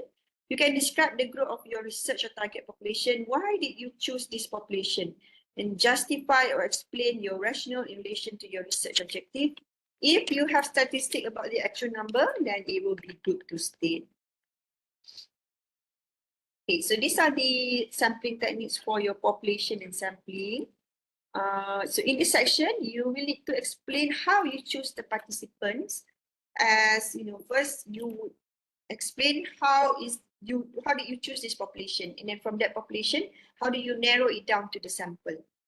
Okay, so sampling techniques can be divided into 2, either probability sampling or non-probability sampling. I hope by now you already understand what probability sampling means and non-probability sampling means. Do you think I should go through this, Puan Zuraimi? Not so sure. I don't think so. There are plenty of sources describing this anyway, kan? Yeah. It's quite straightforward. Okay, so let's just go through the type of sampling that we have. We have random sampling, systematic sampling, stratified sampling, and cluster sampling. So later on, when you want to decide which sampling that you're using, you can always read through this and decide which sampling technique is the most suitable. And then a non-probability sampling, would have convenience sampling, consecutive sampling, purposive sampling, quota sampling, or lastly, snowball sampling. And next, what do you want? Buka lah sendiri. Iklan. Orang lagi nak makan. Can you give me another 30 minutes? Okay, good. Okay. Next, we have how to write this section 3.3. So state the type of sampling. Section 3.3 is population and sampling. State the type of sampling technique you find most suitable for your study, and then provide its definition from academic sources. For example, if you choose non-stratified random sampling, so you need to define what is it, with of course citation, yeah. And then describe the procedure or steps required for the sampling technique. For example, you're using, Radzi and Morgan just now, so you have to cite Radzi and Morgan, and of course, show us from that table how did you decide, and explain how you had selected your respondents, participants using the steps described in the sampling procedure. And lastly, provide a diagram or chart to show how you had found your research participants, if necessary. So this is not to say compulsory to have, but if you can just have an illustration of how you then later on decide only this number of people are your sample, then that would be good. Yeah. Next, 3.4 is the instrumentation. So in this section is where you describe your instrument. For example, are you doing a qualitative study or quantitative study? If you are doing a qualitative study, usually people will have interview. So you need to describe that interview question as to how many number of interview questions that you have. But then as for the nature of qualitative studies, sometimes it will change, but it's okay. You just write there first how many number of questions that you have. Let's say in this research, I use to structured interview 15 structured interview questions to ask. But as you progress, as you embark on your study, maybe you will have more than 15. Then it's okay. You can go back to your chapter 3 and update. But for quantitative study, you have to be really already clear of what instrument that you want to use, because in quantitative study, the nature is really different. You need already to know the number of sample that you want to do beforehand, decide on that, and then decide what instrument that you want to use, because that's the nature. Your data will come mostly from the instrument. Therefore, your instruments needs to be tepat dan lengkap, katakan. So either your instruments, is it adopted or is it adapted? So both need citation as well. And design, if you design your own instrument, how are the process of developing these questions and deciding what questions to ask? Usually it's based on the previous literature that you've read. And next section is also to write about validity and reliability. Explain how do you achieve the validity, how do you achieve the reliability, and what are the validity and reliability number, what are the comeback alpha values, so on and so forth. And usually if you are doing a quantitative study, you need to have a pilot study. In qualitative study, so I don't know about this, but there's argument. Some people would say that it's optional to have a pilot study. Some people would say you still need to have a pilot study even though it's a qualitative. Yeah. But in my case, I would say it's optional. But again, please ask your supervisor, because maybe some people will have different school of thoughts. Yeah. Okay, so the summary of qualitative research instrument, let's say you are doing interview, this is quali, yeah, interviews, whether you're using focus group discussion, yeah, focus group discussion, this one your sampling can be more than one, it can be in one group in between 4 to 6 people like that. If having bigger than that, then it's going to be hard to have a discussion. Or whether you're doing an observational method, or either you're doing a document analysis, and then or you're doing data triangulation, and what's not in there, maybe you say artifact collections. Yeah, those are also qualitative research instrument methods. And for quantitative, of course, these are the instruments. Examples, you have questionnaire, or sometimes it's called as a survey. Whether if you're doing an experimental study, whether you have a test that you administer, and then if you're using a checklist, or you're using the existing data file, meaning, data, things like statistics, existing statistics that you've taken from the government website or something like that. So Those are existing data. Okay. And then 3.4, how do you write this section, the instrumentation section? If you have more than one instrument used, it is best to divide this section into smaller subtopics. You need to describe each instrument by telling readers the type, the purpose as to why this instrument is the most suitable for your study. And lastly, explain the content of each part, summarize it in a table or diagram, and attach a complete example in your appendix. Yeah. Or sometimes I would ask my students earlier on in chapter 3 to have a table in which the table, the left side is the research question and the right side is what the instrumentation that is used in order to answer that question. Yeah, that can also be included. And your data collection steps, your data collection process. So this is the example. Let's say first, this is an example of the process. Yeah, first maybe you seek approval from the Ministry of Education, and then you contact with the letter from the Ministry of Education. Then you contact schools to ask permission to conduct your research there in that school, and then you discuss with the teachers who are your respondents should be. And then lastly, when the teacher gives you permission to distribute the questions to his or her students, then you can start either doing an interview or distributing, administering the questionnaire. So you need to think about a detailed description of the exact steps taken to contact the participants, to obtain cooperation and administer instruments. And I think one other step that needs to be inserted here is the ethics. So before you distribute the survey and conduct interview, you need to have another process of distributing the ethics form for the respondents or respondents' parents. And once you got back the ethics form, then only you can start distributing the questionnaire or interviewing the respondents or sample. Next is the data collection section. So how do you write this section? Again, it would be nice to summarize your steps in the table or show in the diagram.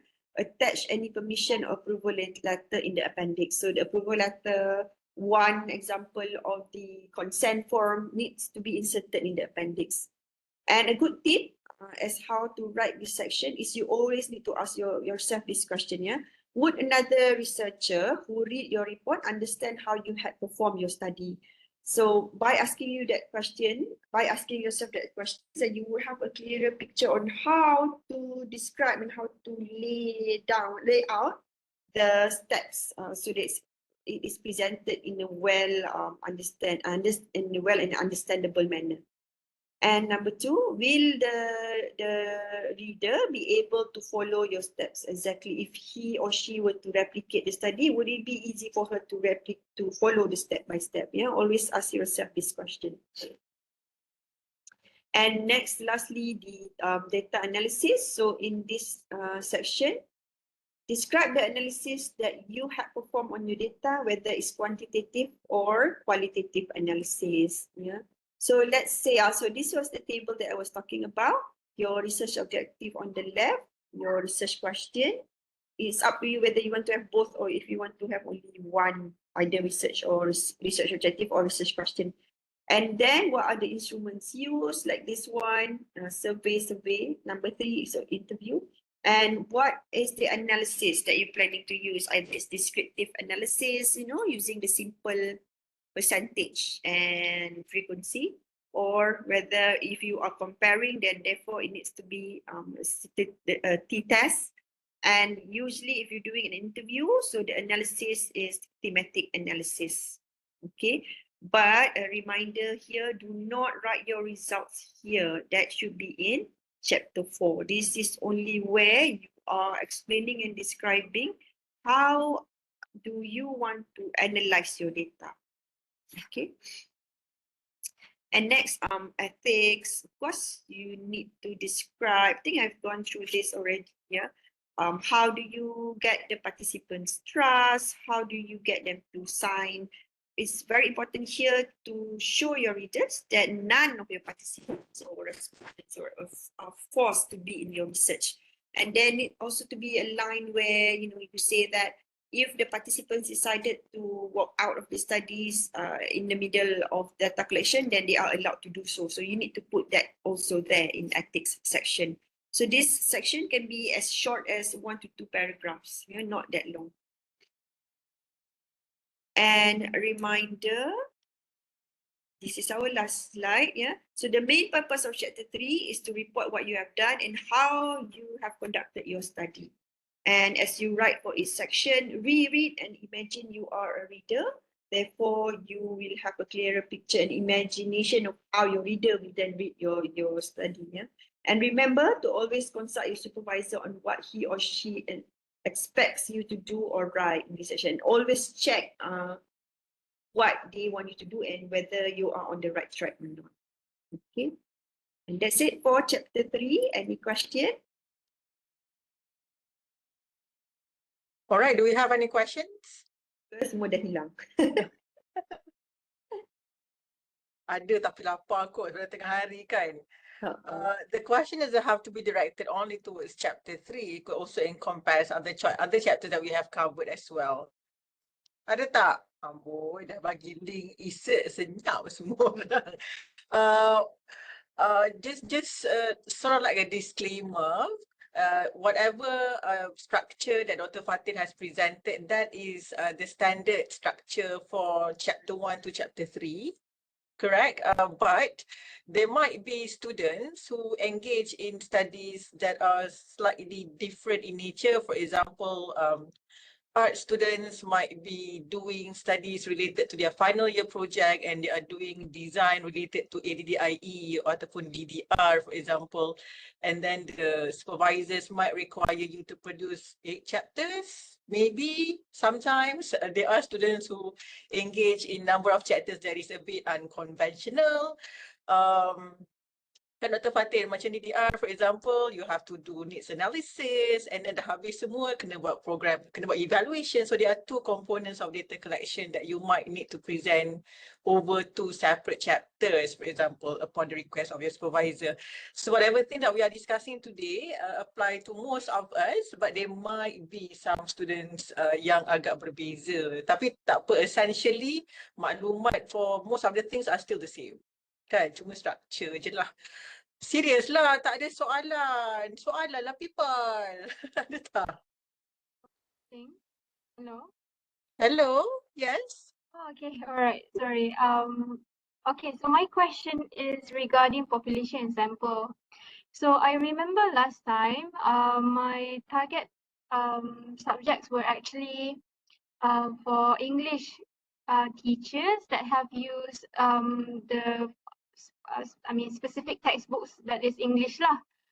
However, in order for me to get or use the formula on the sample size, I first need to know the number of population as a whole, right?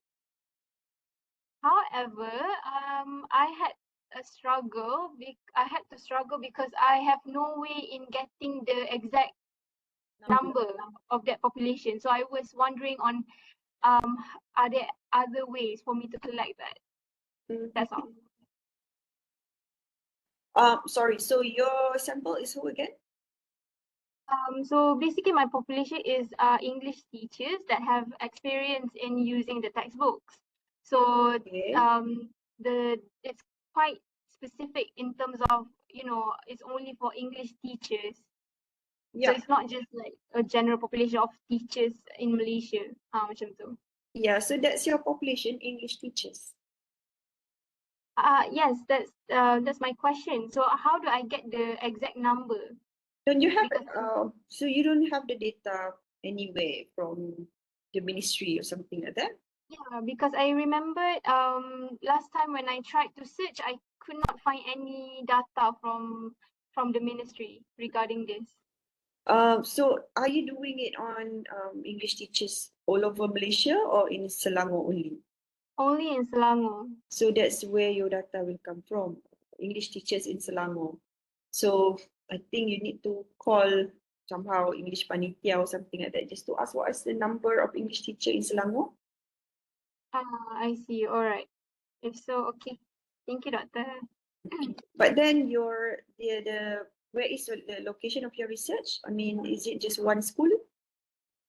Supposedly back then it was supposed to be schools around Kuala Selangor. Uh-huh. Mm. So from that, so I think your population should be schools or teachers teaching English teachers in Kuala Selangor. It's not like you're gonna interview all of them, right? No, but I was doing quantitative. Oh, quantitative. Then how many from that? So that's why you need to know the actual number of English teachers in Kuala Selangor so that you could decide using that Krejcik table, the Krejcik Morgan table later, how many respondents or sample that you need to have. Can we go with approximate numbers, Dr. Fatin? Yeah. Maybe because susah nak dapat data kan, maybe we can just approximate, I guess. Approximate, for example, if you're looking at, because in Selangor we are divided by educational district kan, Right. yours in Kuala Selangor, we have Perdana, Petaling Utama and whatnot. Right. If you go to the PPD website for each of that specific educational district, you'll get a list of schools and then you have to decipher yourself. For example, I'm looking at English teachers for secondary school, lepas tu macam cover kali-kali sendiri dalam kepala, okay, they are like 6 English teachers, maybe per school. I mean, like worst come to worst, but that determination should also come with a bit of well-informed information. How many English teachers would a normal size school have? Yeah. And then you multiply with the number of schools that you have for that particular district, and then you get your population. If you are not able to get the exact number. But there is one website that has I'm not so sure, I need to check whether my information is accurate or not. I did stumble one website under the Ministry of Education that has the number of schools. You just need to click by state and then by daerah, and then you get the number of schools. So, and also the number of teachers and by subject. So right. I'll see whether I can find the information. I'll share the link. All right. Thank you, doctors. Bayar. Okay. After dapat bayaran pun. Semua bayar, kaya lepas ni. Alright, do we have other questions or maybe issues or challenge that we can address now? I think in the chat, there's a Oh, ya ke yang panjang tu? Okay. Assalamualaikum. I'm Farah from 5 chemistry student. I have a question to ask regarding chapter 1. What if my research topic tak ada past list? Apa ni? I have read many articles, but somehow they were not exact similar article for me to refer. Just that ada CPCP je in terms of concept. Yeah, so kena baca yang CPCP tu lah. Kalau bisa kata dalam Malaysia ni tak ada you punya research, you kena tengok globally, worldwide, ada ke tak ada orang buat research similar to your topic. Kalau tak ada, you dah cari juga high and low and you cannot find that particular research being done, conducted in Malaysia, then there is your gap there. It's not being conducted in Malaysia but elsewhere dia orang dah buat. So itu maksudnya adalah gap, tapi tak boleh cakap dalam you punya research there is no research conducted. You tak boleh cakap macam tu. You kena tulis there is a limited literature or research conducted in this area. Therefore, that shows there's a gap to study this particular topic in Malaysia because of that reason, something like that. Ataupun you cari yang CPCP lah kalau tak ada yang sebiji kan. Kalau CPCP tu then you kena tulis pula lah dalam limitations you. Itu dah limitationnya sebab tak ada orang buat research lagi dekat Malaysia. Can I add to that? I'm at one point I was doing a study on data-driven decision making. Right.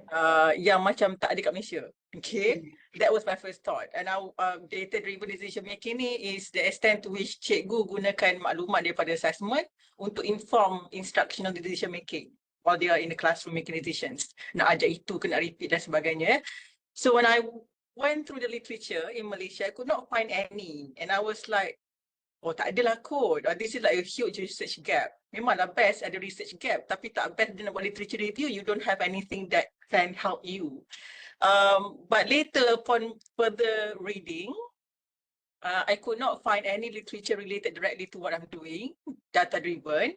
Tapi sebenarnya ada banyak juga literature on CP-CP itu. Dan CP-CP itu sebenarnya sangat penting sebab banyak. For example, I want to look at how well teachers use assessment data. Tapi tak ada data driven. But provision of feedback, constructive feedback, cikgu gunakan maklumat untuk, so sebenarnya ada, tapi kita je yang tengok terlalu into only one scope. So maybe Farah, you also like to read more vastly. Maybe the things that you are looking at is not presented verbatim or explicitly as the name that you are looking for. Tapi yang CP-CP itu sebenarnya ada. Dan kali itu nanti CP-CP dan seterusnya CP-CP yang lain macam itulah. So, tapi macam banyak kerja sikit lah in terms of reading. Because you need to like, kan, instead of looking at a few, you have to look at more and wider in perspective. Betul. Kadang-kadang dia pakai bendanya sama tapi termnya mungkin lain. Ya, betul. Dan macam sebenarnya agak susah nak jumpa research yang belum buat di Malaysia. I mean like maybe ada tapi macam agak susah lah, tapi I'm sure it's not something that is totally uncommon kan. Okay, do we have any other question with regard to chapter 1, 2, 3? Yes, Najla. I'm sorry, but if this is not too related to chapter 1, 2, and 3, however, I would like to ask about the consent form. Okay, so I'm conducting my qualitative research on 2 teachers and also 4 students. However, I've asked the permission and the consent from the school to conduct this research, and I have gotten the approval. Also from the teachers and also the students. However, if it's regarding the minors, means people under 18, we have to have the parents' consent, right? I have asked the students to ask their parents, which means verbally. So does that is counted as the consent, or I do need the signature from their parents juga? Yes, the answer to that is yes, because they are minors. So there need to be a form where the parents have to sign. So in the form, it has to say that, I allow my child to participate in this study. There need to be that sentence there. So there need also to be their signature allowing the child to be part of your study. Oh, okay. Okay. So that will be in the documentation part only, right? Yeah, Right. at least one example of the consent to be inserted in the appendix. Oh, at least one example should be fine. Oh, okay. Thank you, because it's kind of hard, the students I interviewed, their parents is like very unavailable for them, so it's kind of hard for me to get their parents' signature, and I have asked them several times, but they are not responding, so I'm quite worried if that is a major problem that I have to overcome. Yeah, I understand. But I think this is off record lah, because this is what we say for your undergrad. But if you're doing your postgrad, make sure to really have the consent, of the parents if you're doing minors. Yeah, Because okay. when you are doing if you're in graduate school, when you conduct your study, you definitely would want to publish your papers, right? So people in the international arena, I would say they're very particular about consent from, especially minors. So they're really very particular about the consent form from the parents. So yeah, okay. Okay, thank you, Doctor. Najla, instead of using your students as mediator, why don't you contact the parents directly? I think that works much faster. Get the contact info from the students, and then initiate contact with the parents and ask them directly. Between the verbal consent and the documented consent, documented form is the most important. When you do your research, documentation is very important. So itulah. Saya kalau student orang lambat kan, sebab they don't see the value, they don't see the urgency that we need this now kan. So sebab student kan, so try liaising directly with the parent. Alright. Okay, all the best with your studies. Do we have other questions? in relation, okay, we have one from Amirul Fidelis. In relation to Najla's question about consent form, when do the consent forms are required during this AE completion? You need a consent form even before you conduct the data collection. Especially with minors, without a signed form from the parents, you cannot start collecting the data yet. Because in some countries, without that consent from parents, you can get sued. So the answer to this is before data collection even begins.